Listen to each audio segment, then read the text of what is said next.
절망과 소망 중에 어느 것을 선택할 것인가? 이제는 전적으로 나에게 달렸습니다. 우리 앞에는 절망이 있고 소망이 있습니다.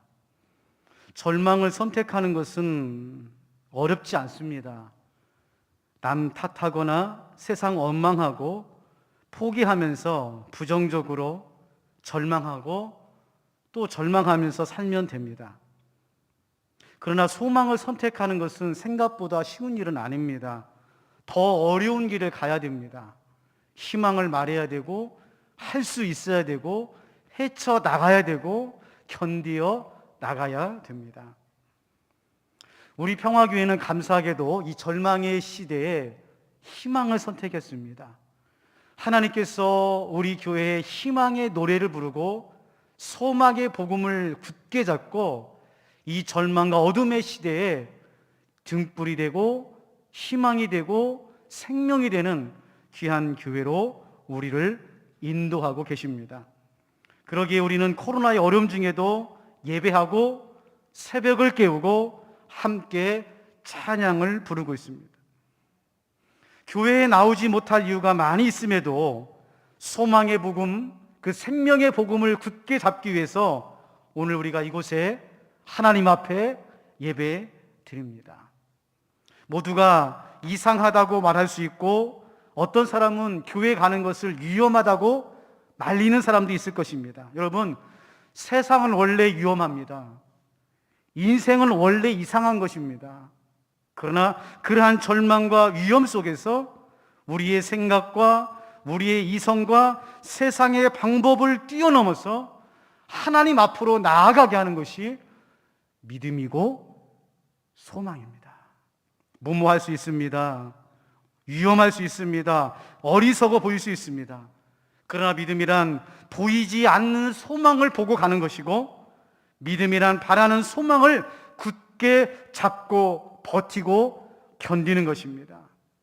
그러기에 오늘 또 하나님께서 우리를 평화교회에서 희망의 목회로 예배하고 기도하고 새벽을 깨울 수 있도록 우리를 하나님께서도 굳게 붙잡고 계십니다. 여러분, 사순절 5째 주간입니다. 여러분은 무엇을 묵상하고 계십니까? 우리 예수님도요, 십자가를 짊어지실 때에 그 십자가의 순환과 고통 속에서 바라본 것이 있습니다. 바라본 게 있어요. 히브리서 12장 2절 말씀입니다. 믿음의 주여 또 온전하게 하시는 이인 예수를 바라보자. 그는 그 앞에 있는 기쁨을 위하여 십자가를 참으사 부끄러움을 개의치 아니하시더니 하나님 보좌 우편에 앉으셨느니라. 그 십자가의 고난과 그 십자가의 어려움 속에서도 예수님께서 십자가를 참으시고 부끄러움을 개의치 않았던 이유는 우리 예수님도 앞에 있는 기쁨, 앞에 있는 부활, 앞에 있는 소망을 바라보고 묵묵히 그 십자가의 여정의 길을 올라가셨다는 것입니다. 여러분, 당장은 우리 앞에 십자가요, 고난이요, 어려움이요, 절망이지만 우리 안에 있는 믿음은 소망을 바라보시기 바랍니다. 하나님을 바라보시기 바랍니다. 예수 그리스도를 바라보시기를 주님의 이름으로 축복합니다. 그게 인생의 전환점이에요.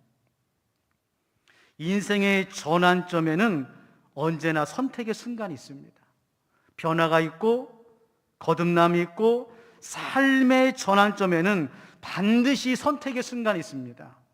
어떤 걸 선택하느냐, 무엇을 선택하느냐, 그리고 그 선택을 따라 우리가 어떻게 반응하느냐, 그것이 바로 인생의 전환점이죠.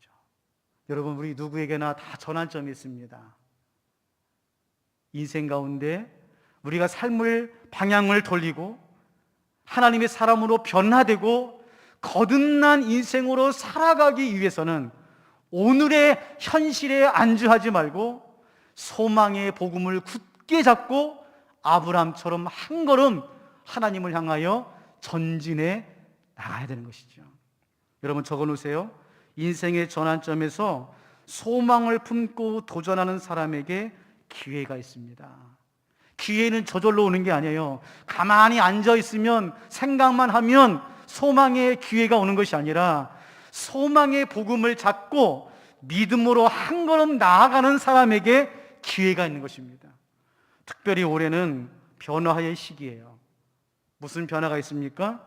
코로나가 끝나요. 올해 한 해 코로나가 끝납니다. 물론 연말까지 마스크는 쓸지 모르겠지만은 거리 두기라든지 제한이라든지 시간이라든지 모임은 다 해소됩니다. 이제 교회에서 함께 교제하고 모이고 식사하고 친교회 시간을 나눌 일이 얼마 남지 않았어요. 이제 모든 사역을 준비하고 이제 시작할 시간들을 기다리고 있습니다. 그때 그 변화의 시간에 하나님의 창조의 역사에 새로운 일상 가운데 열매를 맺고 하나님 앞에 귀한 사역을 감당할 수 있는 교회와 성도는 지금 오늘 이 절망과 끝나지 않을 것 같은 코로나의 일상 속에서 소망의 복음을 굳게 잡고 아브라함처럼 믿음으로 나아가는 사람들에게 미래가 활짝 열려 있는 것입니다. 예레미야 예가 3장 32절에 33절 말씀입니다. 그가 비록 근심하게 하시나 그의 풍부한 인자심에 따라 긍휼히 여기실 것임이라. 주께서 인생으로 고생하게 하시며 근심하게 하심은 본심이 아니시니라. 여러분, 인생에 고생이 있답니다. 어려움이 있어요. 고비가 있어요. 전환점이 있어요. 변화의 시점이 있어요. 그것이 믿음의 여정의 시작점이라는 거예요. 오늘 본문에 나오는 아브라함의 인생의 전환점이 나옵니다. 75년 동안 살았던 땅에서 75년 동안 의지했던 아버지를 떠나서 이제 드디어 아브라함이 하나님의 사람으로, 믿음의 사람으로 시작하는 출발점 앞에서 오늘 우리도 내 인생의 새로운 변화와 새로운 일상을 회복하는 이 중요한 시간에 여러분 간절히 다시 한번 부탁드립니다. 절망을 선택하지 마시고 희망과 소망을 선택하시기를 주님의 이름으로 축복합니다. 첫 번째로, 의지했던 것이 무너질 때에 하나님의 부름이 시작이 됩니다. 내가 의지하고 내가 기대고 있던 것들이 무너지고 사라질 때 그때가 고생이고 어려움이 아니라 변화의 시작이고 부르심의 시작이고 소망의 시작이에요. 창세기 11장 32절부터 12장 1절 말씀입니다. 데라는 나이가 205세가 되어 하란에서 죽었더라.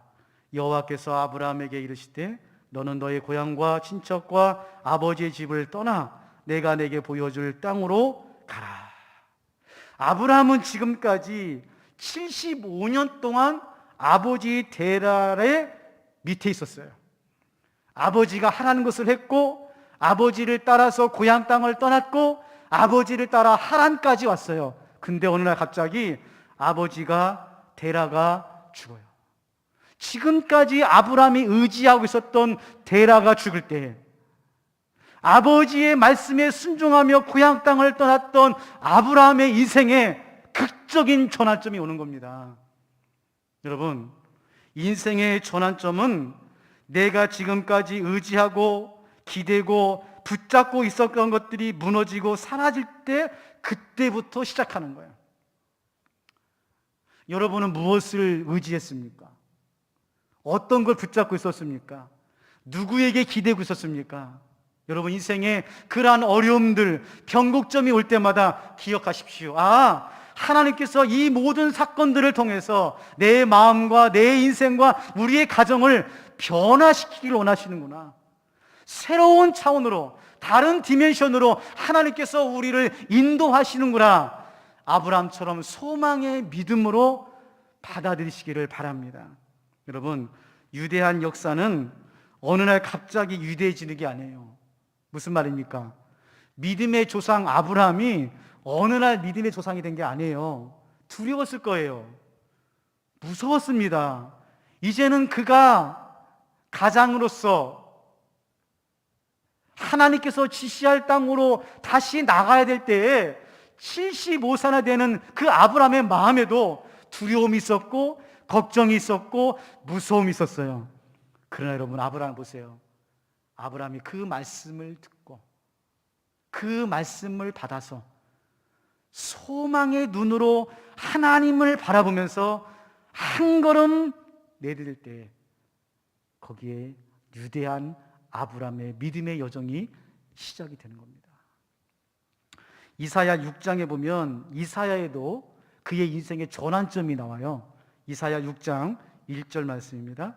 우시야 왕이 죽던 해에 내가 본즉, 이사입니다. 내가 본즉 주께서 높이 들린 보좌에 앉으셨는데 그의 옷자락은 성전에 가득하였고. 자, 이사야 6장 전에는 이사야는 왕궁에서 하나님의 말씀을 전하는 선지자였어요. 그런데 그의 마음에 우시야 왕이 마음에 들었어요.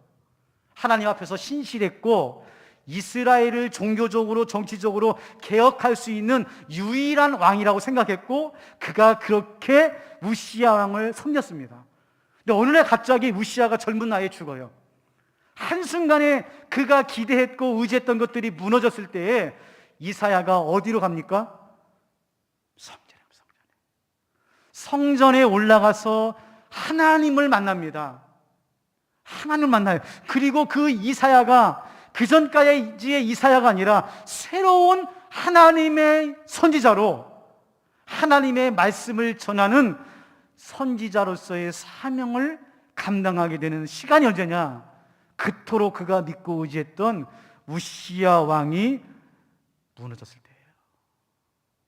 여러분, 소망은 아주 작은 것에서 또 시작합니다. 내 삶 가운데 내 마음이 무너지고 내 삶이 무너지고 내 건강이 무너지고 관계가 무너지고 내가 지금까지 의지했던 것들이 무너질 때, 여러분, 가장 어두울 때가 새벽이 밝은 것처럼 내 인생의 가장 어두운 절망의 시기가 바로 내 인생을 변화시키는 소망의 시간이에요. 그것을 꼭 붙잡으시고 하나님의 은혜 안에서 내 삶 가운데 작은 것, 첫 걸음 하나님께서 붙잡아 주시옵소서.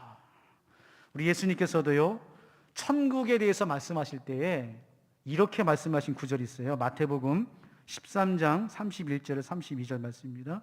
또 비유를 들어 이르시되 천국은 마치 사람이 자기 밭에 갖다 심은 겨자씨 하나 같으니 이는 모든 씨보다 작은 것이로되 자란 후에는 풀보다 커서 나무가 되매 공중의 새들이 와서 그 가지를 깃들이니라.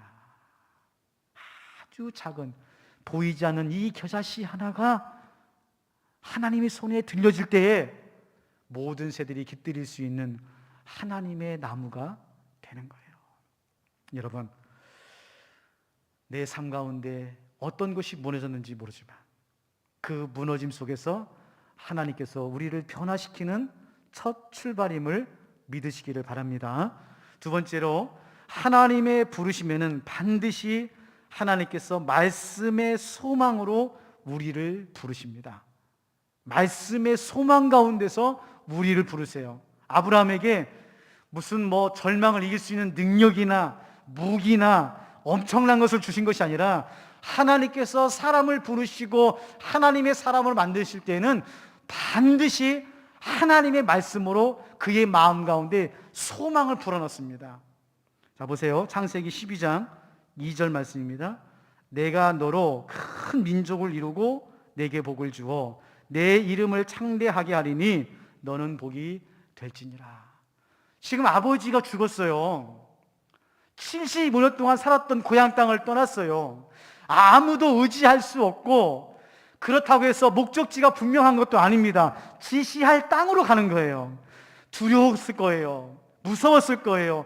그런데 하나님께서 아브라함에게 뭐라고 말하냐? 너는 복이다. 네가 복이다. 아브라함아, 내가 너에게 복을 주시겠다라고 말하는 것이 아니라 네가 복이 될 거라고 말씀하고 있는 거예요. 자, 이 말씀은 무슨 말씀이냐? 하나님께서 함께 하시겠다는 말씀입니다. 복을 준다는 말이 아니라 내가 지시할 땅으로 가면 그때부터 내가 너에게 복을 줄게, 그 말이 아니에요. 네가 무슨 일을 하면 조건부가 아닙니다. 예배를 열심히 드리면, 기도를 열심히 하면 내가 너에게 복을 줄게, 그런 하나님이 아니시라니까요. 우리 하나님은 하나님께서 부르신 사람을 복되게 하셔서 어디를 가든지 하나님의 사람으로 세우신다는 말이에요. 이게 무슨 말이냐? 적어놓으세요.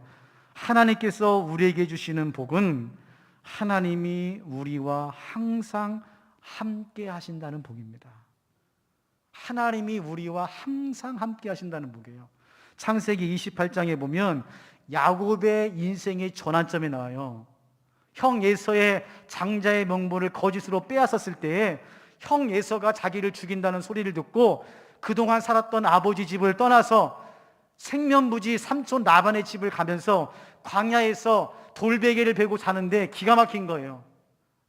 오도 가도 못하는 거예요. 집에도 못 가고 삼촌 집에 가는 것도 힘들고 평생 집에만 살다가 채색 옷만 살다가 광야에 있을 때에 야곱에게 하나님께서 이렇게 소망의 말씀을 주십니다. 창세기 28장 15절 말씀이에요. 내가 너와 함께 있어 내가 어디로 가든지 너를 지키며 너를 이끌어 이 땅으로 돌아오게 할지라. 내가 내게 허락한 것을 다 이루기까지 너를 떠나지 아니하리라. 아멘. 야곱에게 하나님께서 복을 주시는데 뭐라고 하십니까? 내가 너와 함께 있어 내가 어디로 가든지 너를 지키며. 이 말씀이 더 중요합니다. 내가 내게 허락한 것을 다 이루기까지 너를 떠나지 아니하리라. 소망의 복음을 굳게 잡은 사람들에게 하나님께서 말씀하십니다. 내가 너를 항상 지키고 내가 너에게 말한 모든 것이 다 이루어질 때까지 떠나지 아니하리라. 사랑하는 성도 여러분, 오늘 이 고난의 길, 십자가의 길을 가는 우리들에게 우리 하나님께서 여러분에게도 항상 함께 하시는 복이 함께 할 줄로 믿습니다. 마지막 세 번째로 하나님을 바라보는 소망의 믿음으로 나아가시기를 바랍니다. 어떤 어려움 속에서도 하나님께서 우리에게 약속하신 그 약속의 말씀을 믿고 아브라함처럼 소망을 붙잡고 믿음으로 하나님을 바라보고 떠나십시오. 창세기 오늘 12장 4절 말씀입니다. 이에 아브라함이 여호와의 말씀을 따라갔고 롯도 그와 함께 갔으며 아브라함이 하란을 떠날 때에 75세였더라. 자, 이 말씀을 통해서 우리가 해야 될 것 두 가지만 말씀을 드리고 말씀을 마치겠습니다. 첫 번째로 나이에 따라 살지 마시고 믿음에 따라 사는 인생 되십시오. 세상의 사람들은 나이에 따라 삽니다. 50, 60, 70 나이를 먹고 나이에 따라 살아가요. 그러기에 나이에 묶여 있습니다. 어떤 일 할 때에 어린 사람은 내가 어린 나이에 무엇을 할 수 있습니까? 나이가 드신 어른들은 이 나이에 내가 무슨 일을 할 수 있습니까? 이렇게 반문합니다. 여러분, 지금 아브라함은 75세에 소망의 복음을 붙잡고 하나님을 따라갔다는 것은 나이대로 산 것이 아니라 믿음대로 사는 인생이었다는 거야. 여러분, 우리 믿는 사람들은 나이대로 사는 인생이 아닙니다. 누가 더 나이 먹었느냐, 내가 한 살 더 많이 먹었지 않느냐, 그런 걸로 우열을 따지는 인생이 아니에요. 우리의 인생은 하나님께서 주신 인생의 무게, 세월의 값을 알고 하나님이 주시는 이 순간, 이 나이에 지금이 바로 내 인생에서 가장 하나님 말씀에 순종하고 하나님의 섭리를 분별하고 하나님의 나라를 이룰 수 있는 사명의 시간임을 믿고 믿음을 따라 살아가는 인생이 될 줄로 믿습니다.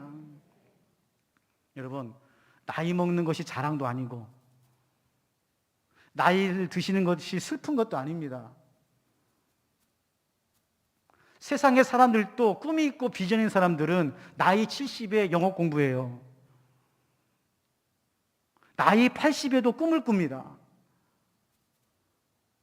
소망의 복음을 붙게 잡고 있는 우리 믿는 사람들이 나이가 무슨 상관이에요?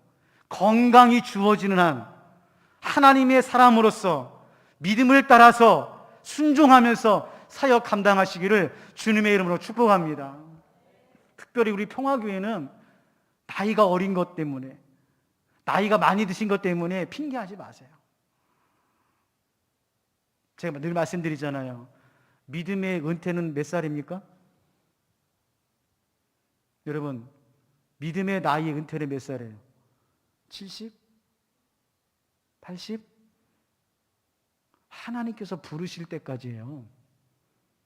하나님이 부르시는 나이 때까지 우리는 사명의 나이를 살아가는 거죠. 그렇기 때문에 저한테 제 나이를 묻지 말아주세요. 목사가 나이로 복합니까? 교회에서는 나이 물어보지 마세요. 믿음을 물어보세요. 믿음을.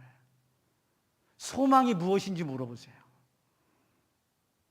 두 번째로, 소망의 사람들은 고난을 먼저 선택하는 사람입니다. 고난을 먼저 선택해야 돼요. 세상의 사람들은 고난, 헌신, 희생, 손해를 선택하지 않아요. 왜요? 불리기 당하니까, 어려움이 있으니까. 그러나 믿음의 사람들은 소망을 따라 살아가면서 아브라함처럼 고난을 먼저 선택합니다. 희생을 먼저 선택하는 거예요. 십자가 없이는 부활이 없습니다. 부활을 먼저 선택할 수도 없고, 우리가 믿음의 생활하면서 내가 행복하고 내가 먼저 살아가는 것을 선택하는 순간 하나님께서는 그 사람에게서 역사할 수가 없어요. 여러분, 사순절에 여러분은 십자가를 무엇을 묵상하십니까? 지난 5주 동안 이 사순절 기간에 예수님의 십자가의 순환에 무엇을 묵상하고 계세요? 여러분, 이번 한 주간 제가 여러분에게 꼭 부탁드리고 싶습니다. 우리 예수님께서 고난을 먼저 선택하는 것에 대해서 묵상해 보세요. 예수님께서 십자가의 무게와 십자가의 순환을 모르셨나요? 아니에요.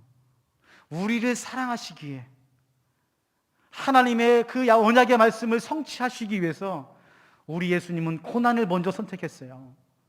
십자가를 먼저 선택했어요. 그리고 난 다음에 부활의 영광이 있는 것입니다. 여러분, 아브라함도 야곱도 요셉도 모세도 다윗도 하나님의 사람들은 모두가 다 먼저 고난을 선택한 사람이에요. 광야를 선택한 사람이에요.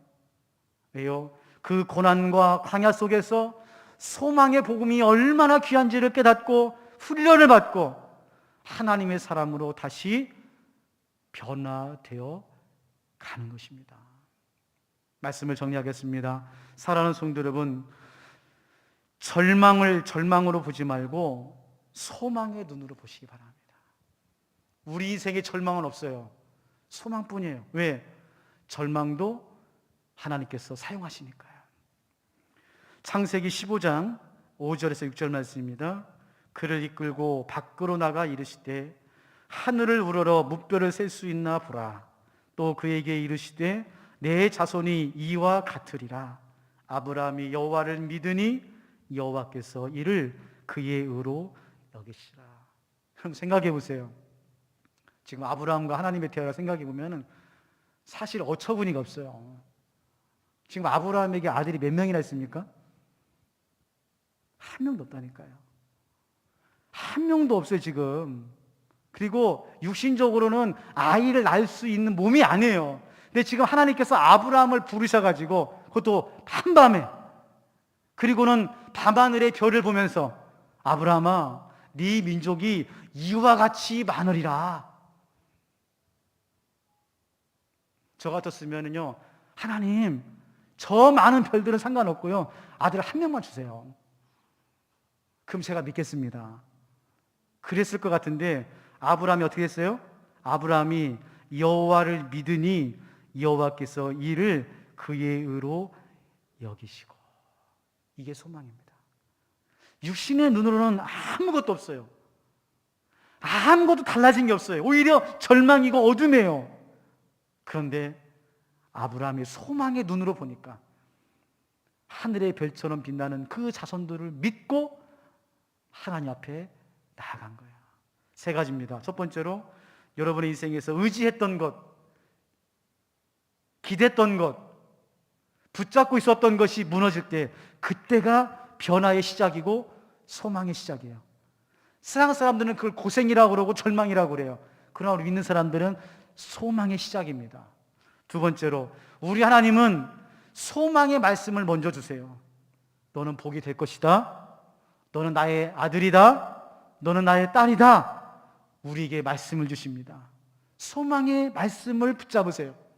세 번째로, 나이대로 살지 마십시오. 나이 따라 살지 마세요. 믿음 따라 사세요. 소망 따라 사세요. 하나님께서 마지막까지 여러분을 쓰십니다. 그리고 고난을 먼저 선택하세요. 고난을 먼저 선택하세요. 힘들지만 어렵지만 고난을 선택하며 살아갈 때 결과는 하나님께서 부활의 영광으로 우리를 붙잡아 주실 줄로 믿습니다. 사랑하는 성도 여러분, 희망 목회가 2주차가 시작이 됩니다. 저는 얼마나 감사한지 몰라요. 새벽마다 우리 사랑하는 성도님들과 함께 소망을 말하고 희망을 말하고 하나님의 그 놀라우신 역사를 기대하면서 또 이번 한 주간을 시작하려고 합니다. 바라기는 우리 평화교회가 이 절망과 어둠의 시대에 희망과 소망을 말하는 복된 교회가 되시기를 주님의 이름으로 축원합니다. 하나님, 제 인생을 보고 가정을 보고 세상을 보면 모든 것이 절망이고 어둠이고 무너진 참 답답한 일생입니다. 코로나는 언제 끝날지 모르고 마스크는 3년째 쓰고 있습니다. 무서워서 교회는 못 나오고 믿음이 있는지 내 자신도 의심이 들 때가 많습니다. 하나님, 바로 이때가 소망의 때요, 하나님의 부르심의 때요, 믿음의 시작임을 아브라함을 통하여 다시 말씀하여 주시니 감사를 드립니다. 바라기는 우리 사랑하는 성도님들 소망의 말씀을 붙잡고 나이 따라 세월 따라 살지 말고 믿음 따라 소망 따라 살아갈 수 있도록 하나님 우리를 붙잡아 주시고 고난을 먼저 선택하고 하나님 정말 믿음 가운데 이 길을 끝까지 걸어갈 수 있도록 하나님 도우시고 인도하여 주시옵소서. 사순절 5째 주간입니다. 우리 예수님께서 그 십자가의 순환과 죽음을 통해서 우리에게 무슨 말씀을 하고 계시는지 잠잠히 귀를 기울이는 한 주간 될 수 있도록 하나님 도우시고 인도하여 주시옵소서. 감사합니다. 이 모든 말씀 오늘 또 우리의 소망 되어 주시는 예수님의 이름으로 기도하옵나이다.